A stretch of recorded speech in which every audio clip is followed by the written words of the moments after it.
बैठा बैठा बैठा बैठा। तनिक हम ठाकुर साहब को बुला के ले आवत है।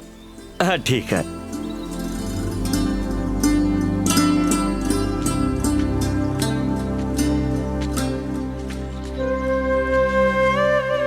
बाबू साहब प्रणाम। प्रणाम ठाकुर साहब।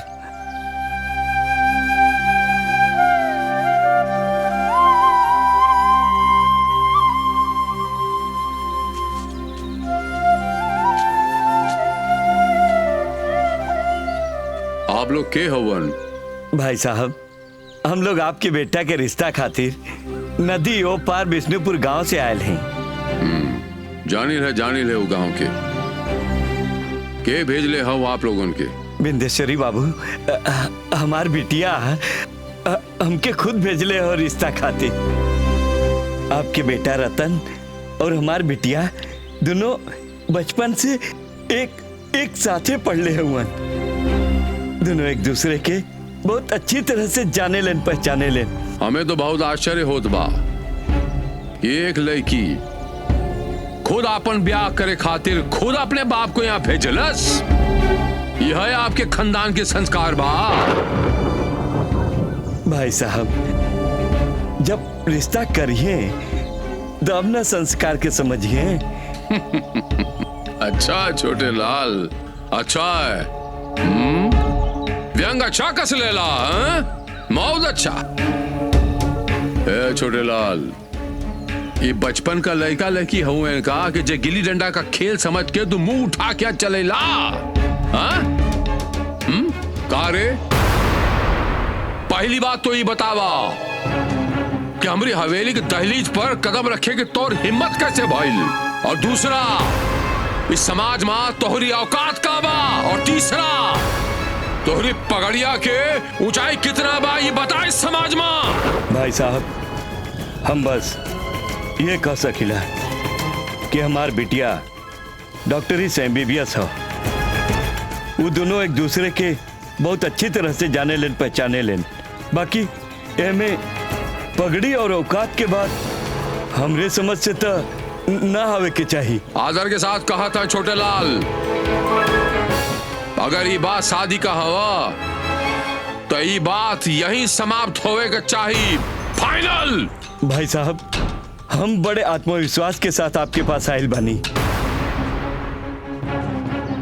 एक बात बताएं छोटे लाल जी, हमरे बचपन के सहपाठी जी वो अपने विश्वास के एक पुड़िया बना के अपनी अंठी में कस के दबा ले हो और कहीं और जाके खोलिए, समझ ला? अच्छा तो हम चलत हैं। चला श्याम सुंदर। हर हर महादेव। महादेव महादेव।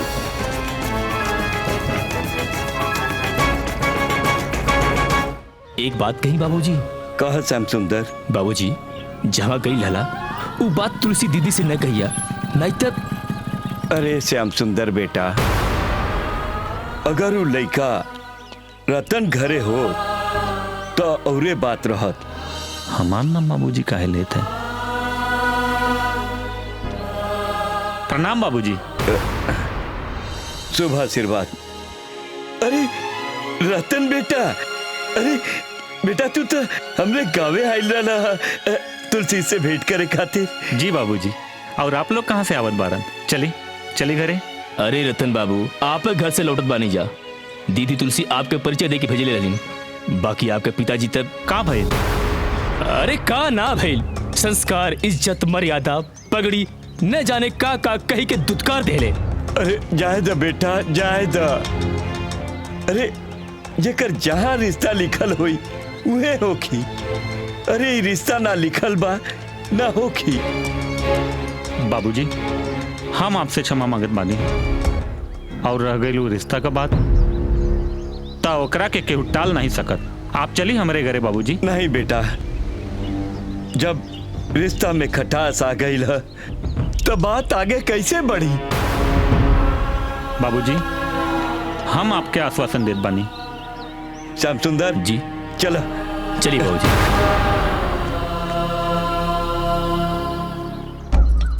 अरे बचपन में दोनों कंचा का खेल लिए। हाँ? बड़ा बड़ा बस लागल सपना देखे चले आए मुंह उठाए क्या छोटे लाल चौधरी हमसे रिश्ता करे, ठाकुर विद्येश्वरी सिंह से रिश्ता करेगा।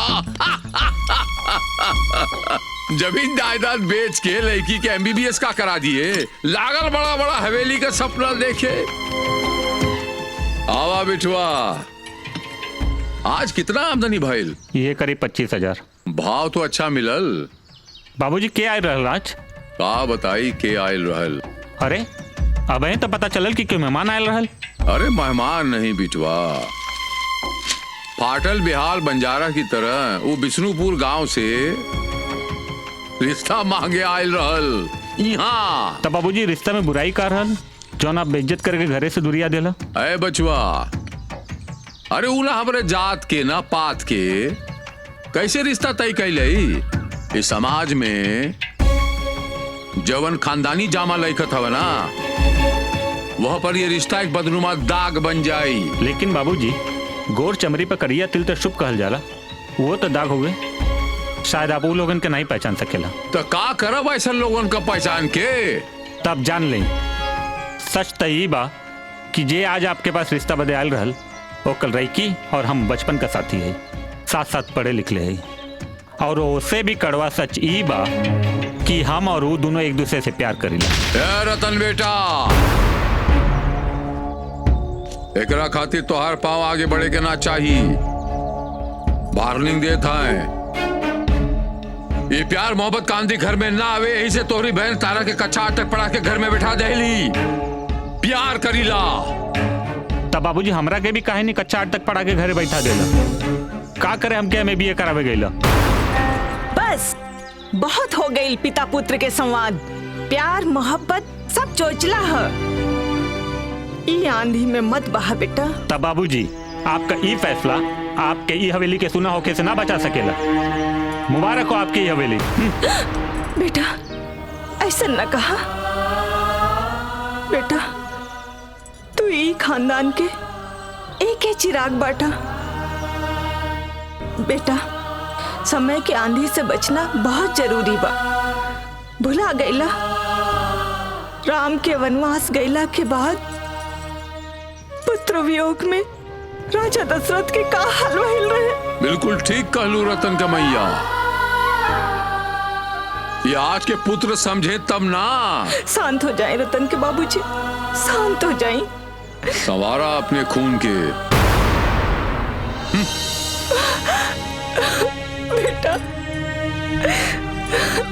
बस कर माई, हमरा बदे तोर आचर भीगत होई। बाकी हमरे बाबू का ऊंच हवेली का अहंकार उनके ममता के पाथर बना देले बा। वो अपन ऊंच पगड़ी के सामने अपन बेटी बेटा के भी कुछ न समझिए, कुछ न समझिए माई। बेटा भगवान, ये सब का हो रहल बा? बाबा बाबा प्रणाम। का भइल पुत्र, इतना घबरा के कहे आवत बड़े? अरे बाबा कमाल हो गइल, धोती कुर्ता फाड़ के रुमाल हो गइल। का बखत बड़े तू? हाँ घोर युद्ध छिड़ल बा उ बाप पूत दोनों में। अरे ससुरा बही पट्टा, साफ साफ काहे नहीं खे कहत? अरे वो बिंदेश्वरी बाबू का लड़किया रतन और विष्णुपुर गांव के एक दरिद्र के लड़की के प्यार में फंस के अपने बाप के चैलेंज कर गेले बा। उनके माथे का पगड़ी धूर में मिलावे चाहत बा। ये सब तोहरा के कैसे मालूम बा? अरे ननकुआ कहत रहल, ननकुआ खोजत रहल छोटे मालिक के। अरे जाए न दे, तोहरा के एकरा से का मतलब बा? बाबा मतलब पूछत बाड़ा? अरे वो अपने डॉक्टरी का इतना प्रचार प्रसार कर देले बा, और कहीं बिंदेश्वरी बाबू का बहू बन के यहाँ आ जाई तो आपका दुकान बंद हो जाई। अरे चुप ससुरा, प्रेत बाधा के इलाज दवाई से ना औझाई से होखेला। आप इंद्रेश्वरी बाबू के कुल बिक जाई, बाकी सम्मान खातिर उनकर पगड़ी ना झुकी रे।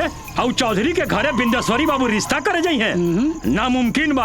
आ तू जो अपने थाने पवाने, हमरा के नींद आवता।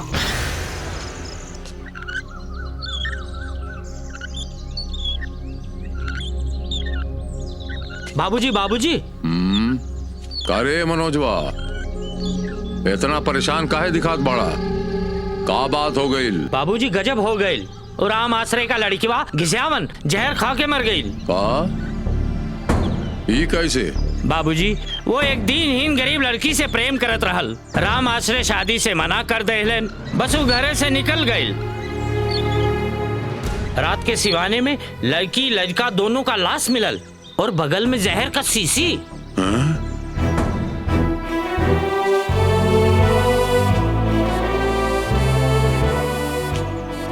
ना रे मनोजवा,